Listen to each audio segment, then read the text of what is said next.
Saudara, perang Iran-Israel belum juga menunjukkan tanda-tanda akan berakhir. Bagaimana dampaknya pada Indonesia dan bagaimana Indonesia bisa berperan dalam meredakan konflik ini? Kita ulas bersama Dirjen Asia Pasifik dan Afrika Kementerian Luar Negeri, Abdul Qodir Jailani. Selamat malam, Pak Qodir. Selamat malam, Mbak Audrey. Hadir juga malam hari ini ada pakar hubungan internasional dari Universitas Parahyangan, Kisino Bawono. Malam, Mas Kisino. Selamat malam Mbak Audrey dan selamat malam Pak Abdul Qadir. Ya, saya mau ke Pak Dirjen dulu. Pak Dirjen, jadi kami ingin mengetahui terlebih dahulu, sebenarnya apa posisi resmi kita, Indonesia, terhadap eskalasi konflik Israel-Iran? Sebenarnya pemerintah Indonesia dalam berbagai kesempatan telah menegaskan bahwa kita mengutuk serangan Israel terhadap Iran karena tindakan tersebut jelas merupakan tindakan yang tidak sesuai dengan piagam PBB serta ketentuan-ketentuan hukum internasional lainnya, misalnya dari Badan Energi Atom Internasional. Piagam PBB secara tegas melarang penggunaan kekuatan militer terhadap wilayah negara lain. Dan kita mengetahui bahwa Israel telah berusaha menjustifikasi pelanggaran hukumnya dengan dalih preemptive strike dalam rangka self-defense atau yang disebut dengan membela diri. Dalam konteks hukum internasional, konsep preemptive strike itu merupakan suatu hal yang sangat kontroversial. Dalam konteks ini, kita ketahui Israel dapat menyerang Iran dengan alasan adanya ancaman atau kemungkinan Iran akan menyerangnya di kemudian hari. Dalam sejarah, konsep ini sudah terlampau sering di-abuse atau disalahgunakan oleh banyak negara. Bahkan Israel sendiri telah menggunakan alasan serupa ketika melakukan pendudukan di West Bank dan Gaza pada tahun 1967. Selain itu, dari konteks aturan Badan Hukum Energi Internasional, badan tersebut secara tegas melarang serangan militer terhadap instalasi nuklir dalam keadaan apapun. Karena kita ketahui konflik ini memfokuskan instalasi nuklir sebagai sasaran. Karena serangan terhadap instalasi nuklir akan menimbulkan dampak yang sangat berbahaya bagi kehidupan manusia dan kerusakan lingkungan hidup. Okay. Situasi ini memang sangat mengkhawatirkan, di mana kedua negara semakin meningkatkan serangannya, di mana instalasi nuklir jadi sasaran, dan Indonesia tentunya akan terus menghimbau dan mendesak kepada masyarakat internasional untuk mendorong terwujudnya solusi diplomasi. Dan karena yang paling terdampak adalah masyarakat itu sendiri ya, baik di Israel maupun juga di Iran ya, Pak Dubes ya, Pak Dirjen. Maksud saya, oke, saya mau ke Mas Kisino kalau gitu. Mas Kisino, menurut Anda sebagai pengamat, kalau begitu tadi kan ada seruan untuk dihentikan. Siapa yang harus menghentikan terlebih dahulu? Kalau dilihat dari kedua belah negara, antara Israel maupun Iran, siapa yang akan harus berhenti dulu? Ini rasanya sama seperti pertanyaan duluan mana antara ayam atau telur. Ya. Keduanya agak bisa diargumentasi, dua-duanya harus berhenti. Gitu ya. Tapi tentu saja akan lebih condong ke Israel dulu, karena dalam kasus ini Israel yang pertama kali memulai serangan beberapa hari yang lalu. Gitu. Walaupun saya rasa ini masih akan tetap berlanjut, karena kalau dari pernyataan Prime Minister Netanyahu dan pemerintah Israel sendiri, tujuan mereka untuk mengeliminir ancaman nuklir dari Iran, tapi sampai sekarang dengan sekian banyak serangan, bahkan dari beberapa tahun yang lalu, gitu ya, so far mereka masih gagal dalam mengeliminir atau at least menetralisir ancaman nuklir dari Iran. Jadi rasanya mereka akan masih tetap berusaha untuk melakukan agresi-agresi yang lain. Dan di sisi lain, di Iran sendiri pun, sebagai pihak yang pertama kali diserang, mereka butuh public relations stunt, gitu ya. Mereka butuh PR stunt ke publik domestik dan publik internasional bahwa mereka tidak tinggal diam, mereka masih kuat, mereka berani membalas melawan agresi dari Israel. Oke, kembali ke Pak Dirjen. Pak Dirjen, ini kan Presiden Trump juga sudah menyatakan beberapa pernyataan ya, seperti misalnya meminta warga di Iran untuk, di Teheran maksud kami, ini untuk melarikan atau mengungsi begitu. Nah, sebenarnya kalau yang Pak Dirjen lihat, apakah juga dari Presiden Prabowo sendiri ini juga harus menyatakan sikap gitu dan kemudian mendekati kepada beberapa negara-negara untuk kemudian sama-sama menyerukan nih untuk mengakhiri gencatan ini? Seperti diketahui kemarin dalam kunjungan di Singapura, Bapak Presiden Prabowo secara tegas mengatakan menggarisbawahi pentingnya untuk mencari solusi diplomatik di mana semua pihak diharapkan dapat menghentikan kekerasannya, menghentikan serangannya. Itu satu-satunya jalan. Dan memang saat ini kekhawatiran utama pemerintah Indonesia adalah melebarnya konflik ini menjadi lebih luas karena hal ini merupakan keprihatinan masyarakat internasional yang paling utama. Yang paling ditakutkan tadi melebarnya lebih luas ini seperti apa, Pak Dirjen? Kekhawatiran kita adalah apabila sampai konflik ini melibatkan negara lain dan akan berkembang menjadi konflik di regional, menjadi perang regional. Itu sesuatu yang tidak kita inginkan karena kita mengetahui dampaknya akan semakin dalam bahkan di level global. Nah, kalau dari Mas Kisino sendiri, kalau yang ditakutkan adalah negara-negara lain ikut begitu ya untuk kemudian membantu misalnya dari segi Israel ataupun juga negara-negara yang membantu dari Iran begitu. Nah, ini sebenarnya apa yang paling dikhawatirkan jika nantinya negara-negara ini satu sama lain ini saling membantu dan akhirnya perang ini tidak bisa terhindarkan lagi atau kembali dilanjutkan? Oke, terima kasih. Terkait chance bahwa ini akan meluas, saya setuju bahwa memang akan ada kemungkinan ini meluas konfliknya. Siapa yang paling mungkin untuk ikut di sini adalah Amerika Serikat. Presiden Donald Trump sendiri barusan mendapatkan informasi dari Director of National Intelligence-nya, Tulsi Gabbard.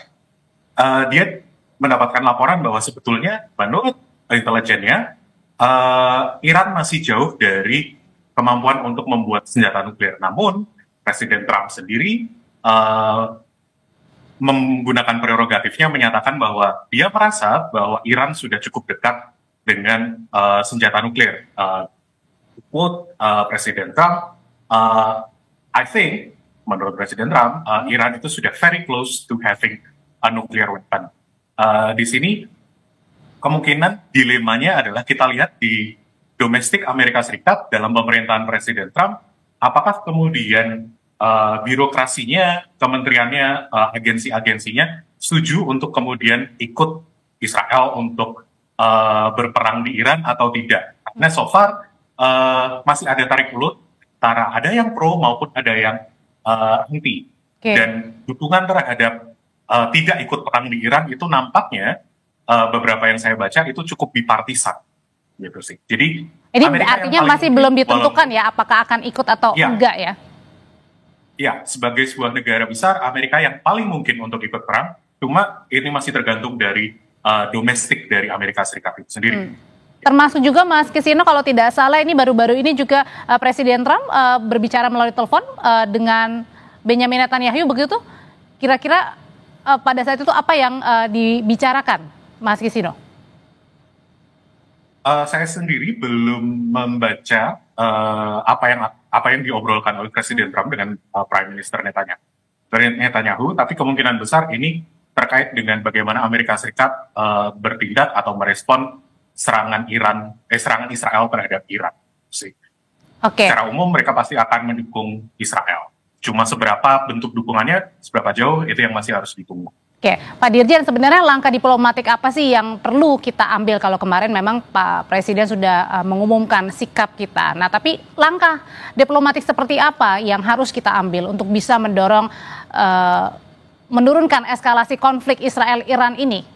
Baik mungkin misalnya melalui forum bilateral kah atau PBB atau organisasi kerjasama Islam OKI misalnya? Ya. Seperti saya katakan tadi, kekhawatiran utama adalah melebarnya konflik menjadi konflik lebih luas, merupakan keprihatinan masyarakat internasional, dan kita semua mengetahui bahwa persoalan ini sebenarnya juga sudah dibahas di Dewan Keamanan PBB beberapa hari yang lalu. Namun sampai hari ini kita belum melihat sikap Dewan Keamanan PBB terhadap situasi ini. Dan tidak hanya itu saja, isu ini juga telah dibahas di Badan Energi Atom Internasional, di mana Indonesia kebetulan juga menjadi anggota Board of Governor. Di forum ini posisi Indonesia sama seperti tadi yang saya jelaskan sebelumnya, Dan dalam pertemuan tersebut, Badan Energi Atom Internasional juga diminta untuk terus memantau situasi instalasi nuklir yang ada, terutama berkaitan dengan kemungkinan radiasi. Kemudian dalam konteks OIC, Indonesia bersama beberapa negara OIC lainnya telah mengeluarkan joint statement yang pada intinya kita mengecam serangan Israel dan mendesak agar konflik dihentikan serta mendorong pembentukan kawasan bebas senjata nuklir di Timur Tengah. Sebagai informasi, nanti pada hari Sabtu, Bapak Menteri Luar Negeri juga akan menghadiri pertemuan darurat OIC di Istanbul yang akan secara khusus membahas sikap bersama negara-negara OIC. Di tingkat ASEAN, Indonesia juga mendorong negara-negara Asia Tenggara untuk bersikap terhadap perkembangan yang sangat mengkhawatirkan ini. Selain itu, kita juga melakukan berbagai engagement secara regional dan di berbagai forum. Dan yang lebih penting lagi, satu hal yang perlu diperhatikan, salah satu upaya yang perlu kita lakukan untuk menyelesaikan konflik ini adalah pentingnya untuk menyelesaikan masalah Palestina, karena bagi Indonesia, isu penjajahan Israel di Palestina merupakan akar persoalan semua konflik dan ketegangan di Timur Tengah. Pak Dirjen, yang kita tahu kan Israel ini dekat dengan Amerika Serikat, begitu juga dengan Iran yang dekat dengan Rusia dan juga Tiongkok atau China. Ini bagaimana caranya kita negara Indonesia ini menavigasi hubungan sesama antar Amerika Serikat, Tiongkok, Rusia di tengah-tengah isu Israel dan Iran yang saat ini sedang sangat-sangat memanas?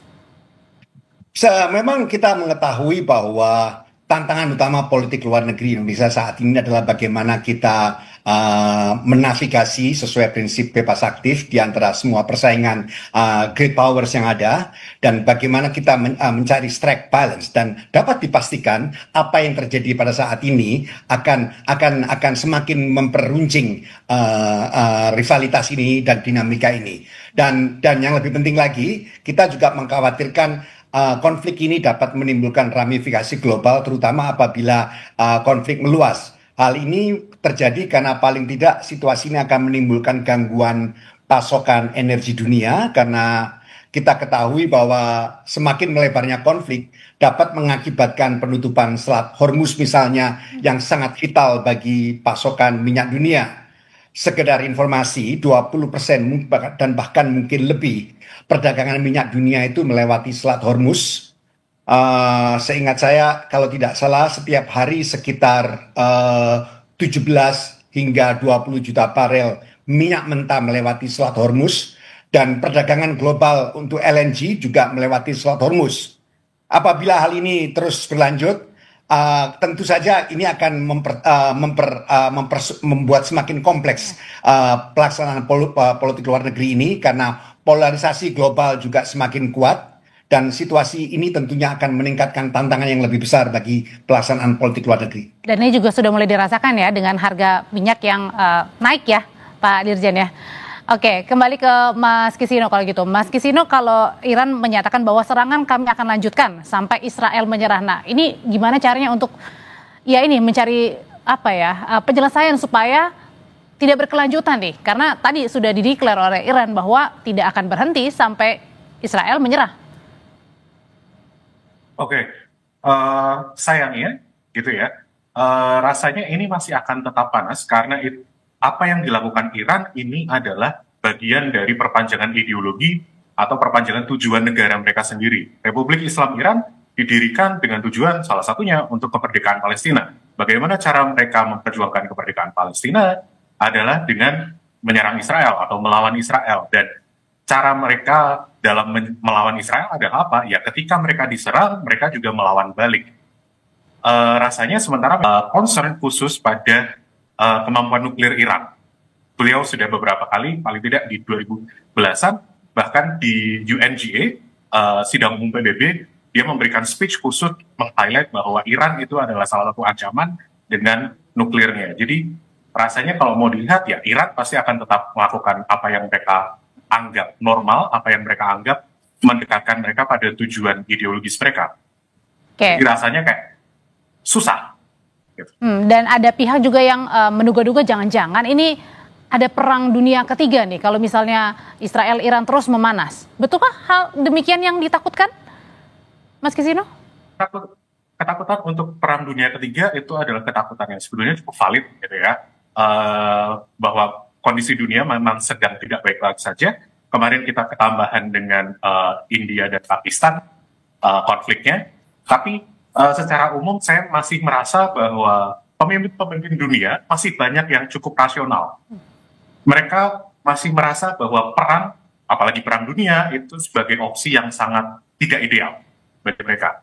Dan selama para pemimpin dunia masih merasa bahwa perang ada opsi yang tidak ideal, saya rasa perang dunia ketiga masih cukup jauh. Nah, terakhir kalau gitu ke Pak Dirjen, apa peran yang bisa kita mainkan untuk meredakan konflik ini? Seperti saya katakan tadi bahwa Indonesia akan terus mendorong hal ini di berbagai fora. Tadi saya katakan bahwa kita sudah melakukannya di Badan Energi Atom Internasional, di OIC, dan bahkan di ASEAN. Kita juga akan terus mendorong agar masyarakat internasional bersama-sama untuk memastikan